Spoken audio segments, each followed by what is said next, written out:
Welcome to the channel. तो इस video में हम बात करेंगे इंडिया विक्स की, निफ्टी 50 की, सेंसेक्स की, फिन निफ्टी की, बैंक निफ्टी की और निफ्टी मिड सेलेक्ट इंडेक्स की। तो जिस दिन ये कैंडल आई थी उस दिन भी हमने विक्स को लेके आपको एक वार्निंग दी थी। जिस दिन ये प्रीवियस कैंडल बनी है, डोजी कैंडल बनी है, यहाँ पर भी हमने डिस्कस किया था कि अगर अपसाइड में डोजी का ब्रेकआउट मिलता है, इंडिया विक्स हायर साइड का स्ट्रक्चर बनाता है, तो हमें मार्केट के अंदर एक डायरेक्शनल मूव दिख सकता है और एक सस्टेन मोमेंटम देखने को मिल सकता है। आज के सेशन में क्या हुआ, लास्ट वीडियो में हमने डिस्कस किया था कि जिस दिन इंडिया विक्स में हमें 10.1150 के ऊपर डेली क्लोजिंग मिलेगी, उसके बाद हम एक डायरेक्शनल मोमेंटम देख सकते हैं। तो आज का सिनेरियो क्या था? आज इंडिया विक्स को अगर आप देखोगे तो लो टू हाई बेसिस पे अगर हम देखें, विक बेसिस पे अगर देखें तो almost low to high basis पे 16% से विक्स पॉजिटिव था। बट एक्चुअल कैंडल क्लोजिंग देखेंगे अगर हम ओपनिंग से लेके और क्लोजिंग बेसिस पे, तो ऑलमोस्ट 6.7% से विक्स आज पॉजिटिव था। और Nifty was down by 1%, Sensex was down by 0.9%, Fin Nifty की बात करें 0.65% से नेगेटिव है, मिड सेलेक्ट इंडेक्स की बात करें तो 2% से नेगेटिव है।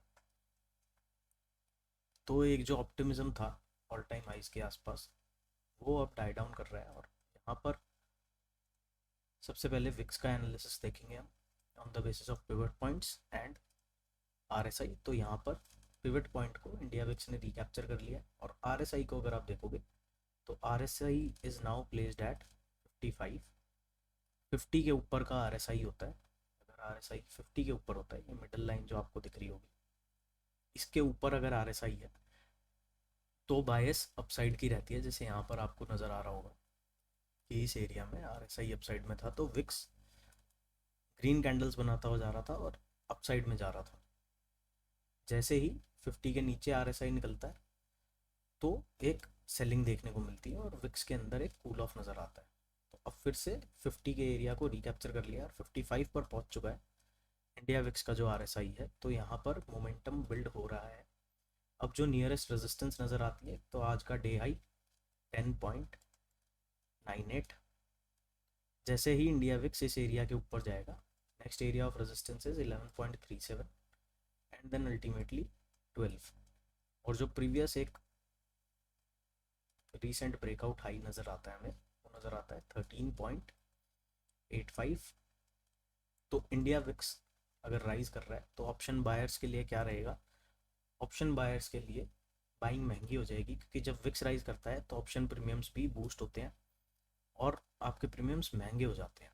सेलर्स के लिए भी ये एक हेल्दी सिनेरियो नहीं है, क्योंकि इंडिया विक्स का मतलब ये है, अगर 10 पे इंडिया विक्स है तो इसका मतलब ये है कि नेक्स्ट 1 ईयर में, आज के दिन से नेक्स्ट 1 ईयर में ऑलमोस्ट 10% का मूवमेंट हमें दिख सकता है। इंडिया विक्स को हम डायरेक्शन के लिए नहीं देखेंगे। इंडिया विक्स हमें ये नहीं बताएगा कि मार्केट ऊपर जाएगी या नीचे जाएगी। जनरली इंडिया विक्स एक फियर का सिंबल होता है मार्केट के अंदर। तो जब भी विक्स राइज करता है, in general almost 90 to 95% of the times ये देखा जाता है कि जब विक्स राइज करता है तो मार्केट के अंदर एक नेगेटिव कैंडल मिलती है। जैसे आज के सेशन में हमने देखा कि विक्स ऑलमोस्ट 7% से अप है।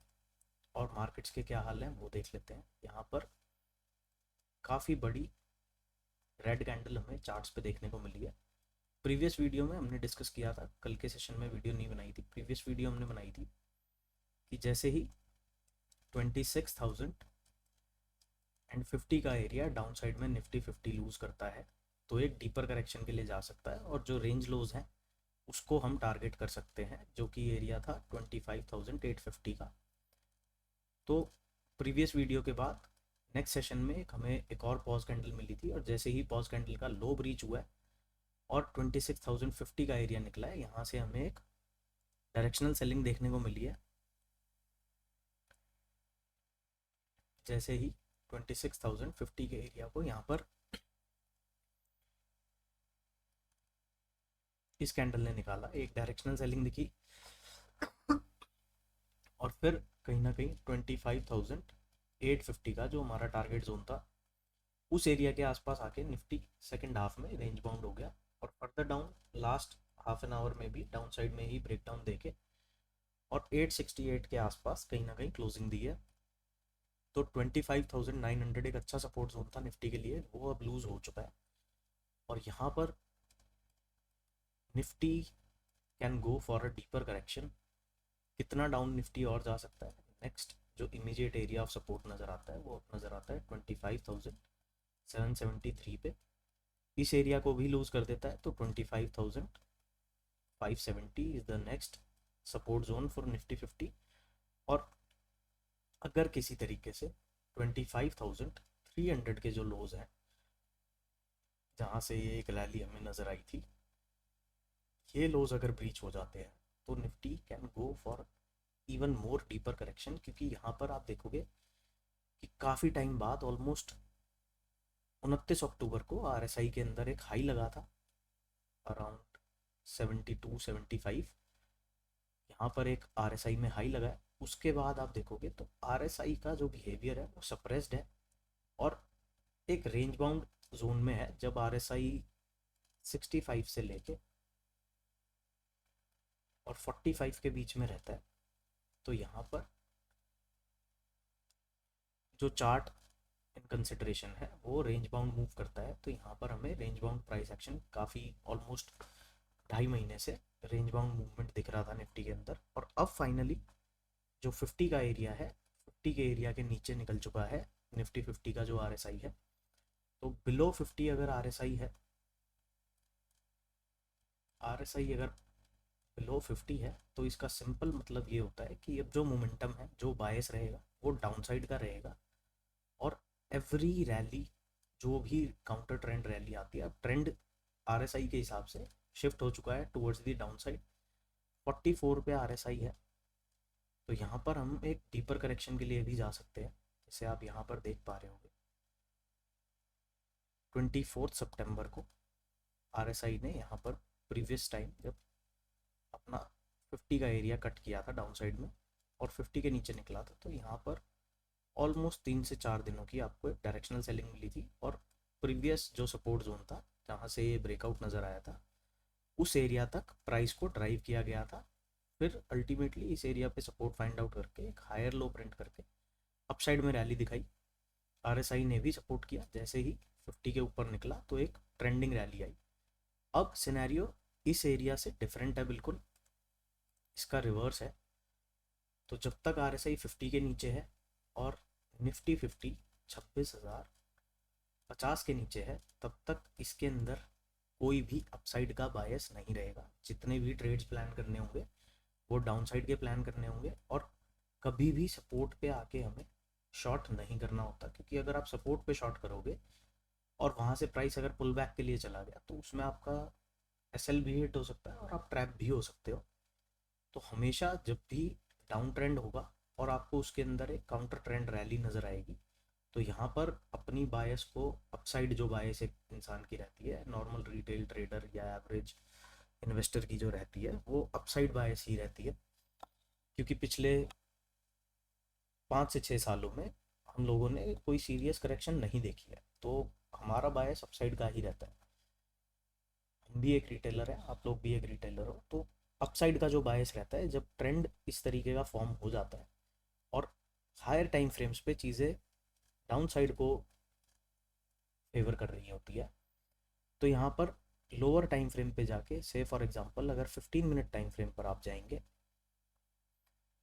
अब ये जो डाउन ट्रेंड है, यहाँ पे मैं आपको समझाता हूँ कि सेल ऑन राइज की स्ट्रेटजी किस तरीके से काम करती है। यहाँ पर हमें ये नज़र आया कि एक सपोर्ट जोन था, सपोर्ट को डाउन साइड में ब्रेक किया गया, बाउंस आया, बाउंस के बाद क्या हुआ, प्रीवियस हाई के ऊपर नहीं जा पाया, एक लोअर हाई प्रिंट हुआ, प्राइस फिर से लोअर लो के लिए गया। यहाँ पर फिर से एक बाउंस आया बट प्रीवियस हाई को रीच नहीं कर पाया, तो फिर प्राइस एक लोअर लो के लिए गया। यहाँ से फिर से बाउंस आया बट जो प्रीवियस हाई था उसके ऊपर प्राइस नहीं जा पाया, तो मतलब ये फिर से लोअर हाई बना, लोअर हाई बना के फिर से प्राइस गया डाउन साइड में और एक नया लो बनाया, लोअर लो बनाया। तो यहाँ पर आपको एक चीज़ नज़र आ रही होगी कि जो स्ट्रक्चर यहाँ पर higher highs and higher lows का था, वो चेंज होके lower high and higher low, lower low का बन चुका है। तो यहाँ पर 1 आवर टाइम फ्रेम पे अगर आप चलोगे तो भी प्राइस काफ़ी नेगेटिव है और अपने प्रीवियस सपोर्ट जोन के नीचे जाके कहीं ना कहीं क्लोजिंग करिए। अब यहाँ पर क्या सिनेरियो बनता है, एक्सट्रीम बुलिश सिनेरियो निफ्टी के अंदर। अगर हमें ऑल टाइम हाई चाहिए या हमें बहुत ज़्यादा अपसाइड का मोमेंटम चाहिए तो that will only come after Nifty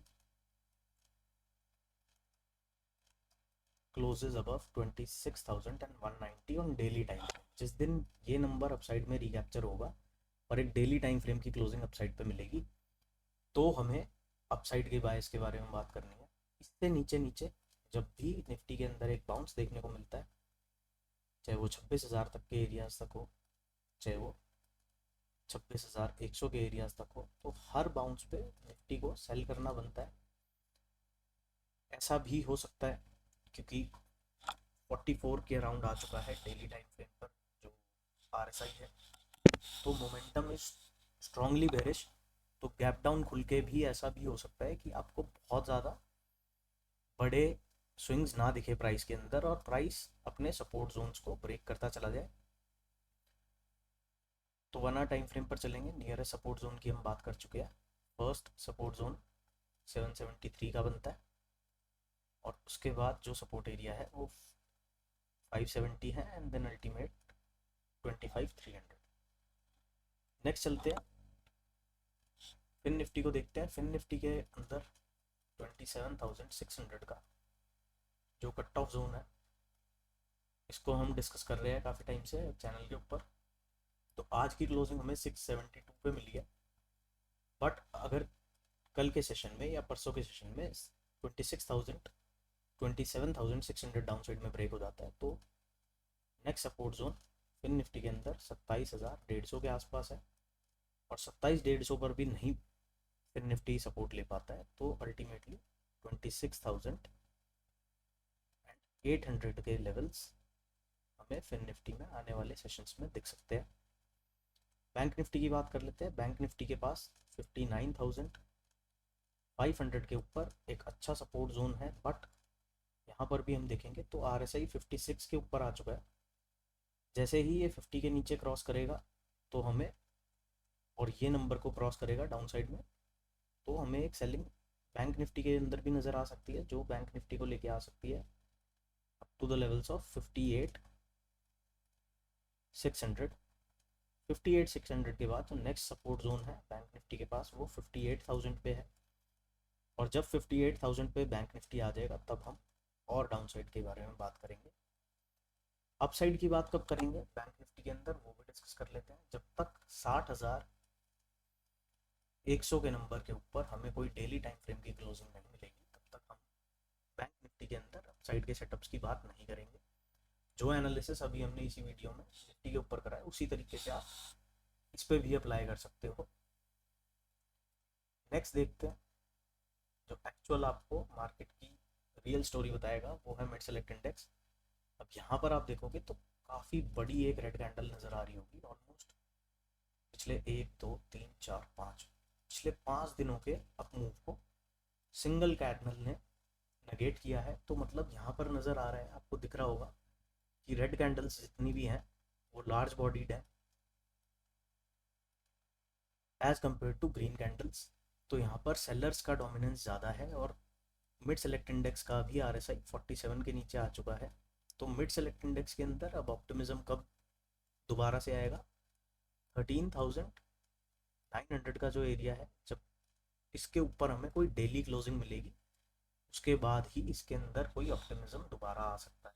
अभी करंटली बात करें तो 13,798 का जो मंथली टाइम फ्रेम पे पिवट एरिया है उसके नीचे मिड सेलेक्ट इंडेक्स ने क्लोजिंग करी और 759 के आसपास की क्लोजिंग। नेक्स्ट सपोर्ट एरिया की बात करें तो जैसे ही आज का लो ब्रेक होगा 737 के अराउंड आज का लो मिला है हमें। नेक्स्ट सपोर्ट जोन जो है मिड सेलेक्ट के पास वो 13,477 पे नज़र आता है डेली टाइम फ्रेम। ये एरियाज भी अगर लूज हो जाते हैं तो 13,178 के एरियाज तक आपको मिड सेलेक्ट इंडेक्स आता हुआ नज़र आ सकता है। So this is all in this video. मिलते हैं नेक्स्ट वीडियो में। बाय बाय, जय श्री राम।